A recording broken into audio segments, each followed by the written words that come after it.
Tani po nis protesta, kjo është një protest maraton pa ndalim, këtu janë njerëz të lirë.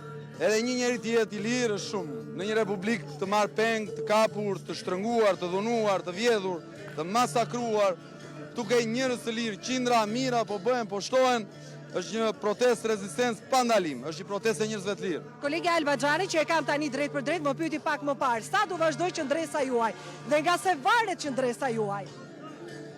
Sikur dhe një njeri të rri poshtë zyrës e Edi Ramës dhe t'i bërtas që ai dhe qeveria e tij janë qeveri hajdutësh, është një akt i jashtëzakonshëm. Ne do të rezistojmë këtu deri ditën që qytetarët të bëjnë rrëzimin e këtij pushteti duke detyruar t'i jap dorëheqjen. Në të kundërt, aq sa të kemi fuqi biologjike. Kërkesat tuaja mbeten ato që janë në çdo ditë të deklaratave që u mbani në shkallaret e kryeministerit. Një bashkim i madh popullor për të imponuar dorëheqjen e kësaj qeverie. 83 mandatet nuk janë dhënë dhe ta zëm se i ka marrë për të vjedhur. Në momentin që është kapur në vjedhje, nuk ka më legjitimitet moral. Falenderoj, po të le të shkosh në podium.